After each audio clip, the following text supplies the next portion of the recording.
This is a breaking news alert from 24 Hour News 8. We have breaking news to tell you about right now. There is a news conference going on in California to talk about the funeral arrangements for former First Lady Betty Ford. Let's listen in.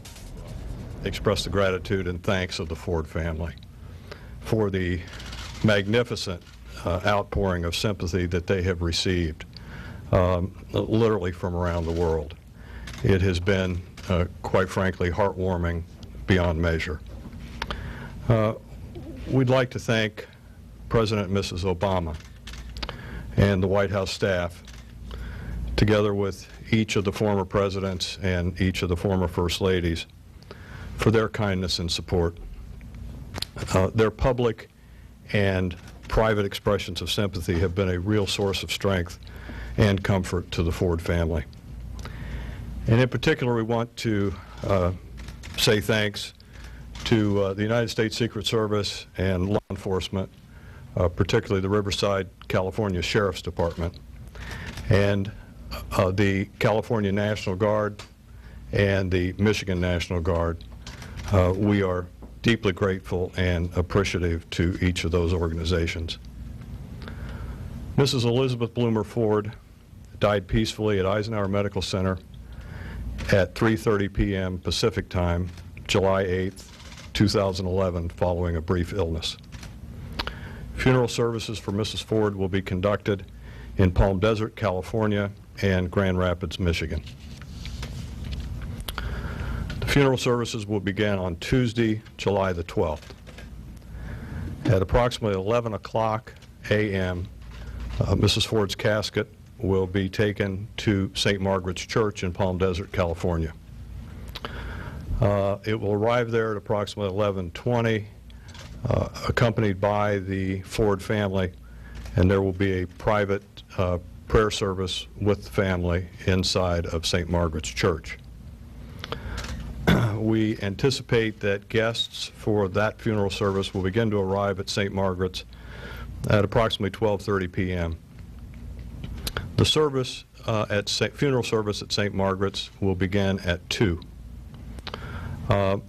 There will be 3 eulogists as part of that service: Mrs. Rosalind Carter, Mrs. Cokie Roberts, and Mr. Jeffrey Mason. We anticipate that the funeral service at St. Margaret's will conclude at approximately 3:30. The Ford family will return to the Ford residence, and Mrs. Ford's casket will remain at St. Margaret's Church. At approximately 5 o'clock Tuesday afternoon, a public repose will begin in the sanctuary at St. Margaret's Church. We expect that the public repose will conclude around midnight Tuesday night. Wednesday, July 13. At approximately 8 o'clock a.m., the Ford family will proceed to St. Margaret's Church, and they will have proceed then inside the church, and will have a period of time.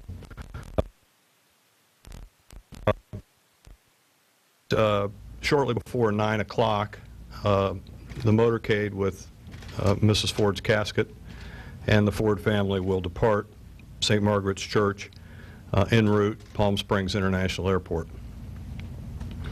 The motorcade is expected to arrive approximately 9:15, and shortly thereafter the aircraft will depart Palm Springs International Airport en route Grand Rapids, Michigan.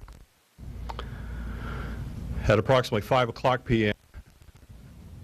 Eastern Time, the aircraft will arrive at Gerald R. Ford International Airport in Grand Rapids, Michigan.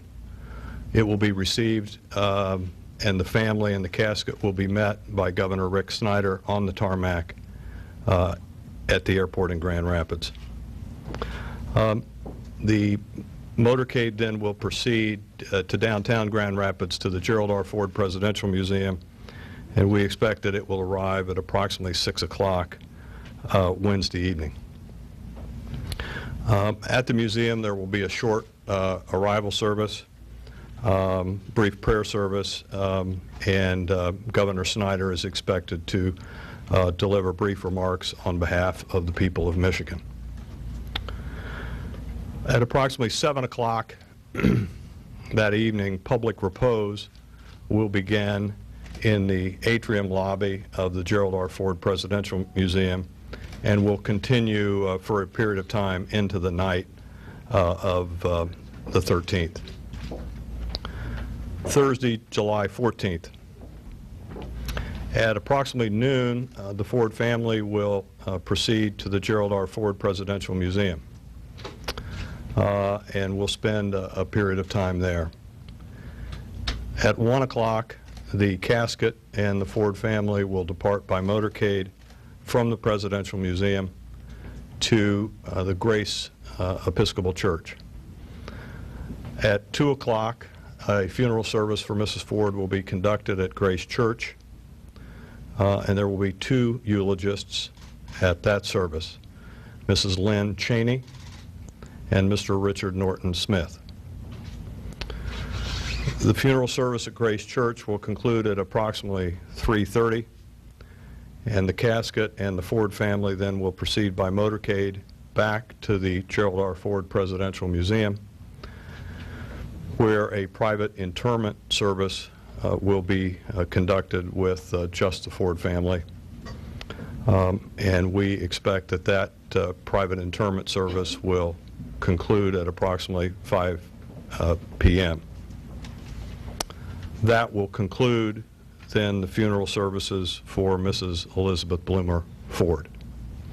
I'd be happy to answer any questions that you ladies and gentlemen might have. Sir? Can you give any information about her cause of death or what illness she was suffering when she died? She died of natural causes, Hang on. peacefully. Okay, we are just listening in on a live news conference out of California, giving us a rundown of what we can expect this week after former First Lady Betty Ford has passed away. You were listening to Greg Willard, a longtime friend of the Ford family in California, talking about what the plans will be, the timeline of the plans. Rick Albin, of course, here joining me. These plans have been in place. Now it's a matter of learning really what the timeline looks like. It's about the day count. It all starts from, obviously, the moment the First Lady passed away, and these plans have been well in place for a number of years. So now we know which days, which events will take place.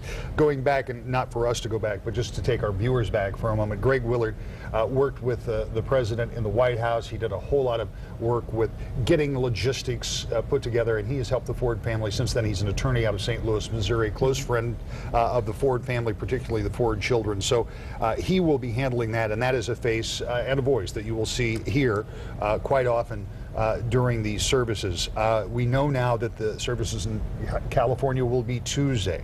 The First Lady's body will be flown to Grand Rapids on Wednesday, and her services will be on Thursday. It's interesting to see, too, who some of the people will be that are speaking at the services. Obviously, Richard Norton Smith, who was the curator here for a number of years and close personal friend, who actually was one of the planners of President Ford's funeral service, is going to be speaking. Lynn Cheney, the wife of former Vice President, former Secretary of Defense, former Chief of Staff, former Congressman Dick Cheney, will be speaking. One can only assume that the former Vice President may also be traveling.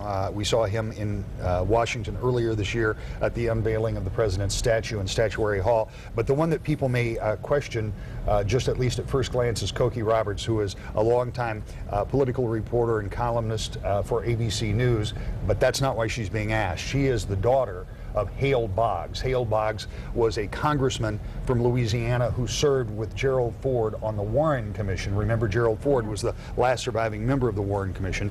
Boggs was lost in a plane crash some years after that commission, and his body was never found. His wife, Lindy Boggs, then took that congressional seat, and Cokie Roberts, their daughter, has been in the political reporting business, but those families have remained close over the years. So Cokie Roberts will be in California doing one of the eulogies there. So those are some of the people you'll see. What Greg Willard did not tell us, and what we may not know for a few days, in fact we may not know until the day of the service, is who will be representing the First family, how many of the other former First families will be represented, and it is traditional that most, if not all, so you may be seeing somebody from either or both of the Bush presidency families. You may see somebody from the Clinton family, somebody from the Carter family, even though with Rosalind Carter being in California, perhaps not here, perhaps as far back as the Kennedys, because they did have a close relationship there. So what we're looking for now is getting a few more details about this. A little later on in this newscast, we'll talk more about what we expect over the coming week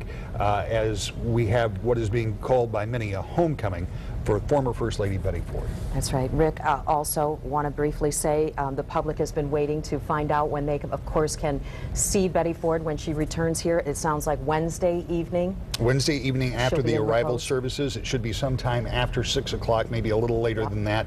And it will be very much like it was for President Ford, that will go into the night. They said for a time. My guess is that if the crowds persist, they will keep the Adjusting. museum open so people can walk by and pay their respects. And I'm going to guess that's a little bit flexible, and we'll just see what the crowds are like. Yeah, All Wednesday evening it begins for the public. They have, of course, opening last night for the condolence books, but when Betty's body comes back and lies in repose, then it will be Wednesday evening that people can pay their respects. You're looking at live pictures right now at the Ford Presidential Museum, where people are coming up today on this beautiful summer day and signing the book to just sort of mark their time in history with this historical moment. We will, of course, continue to follow all the details with the death of our former First Lady Betty Ford.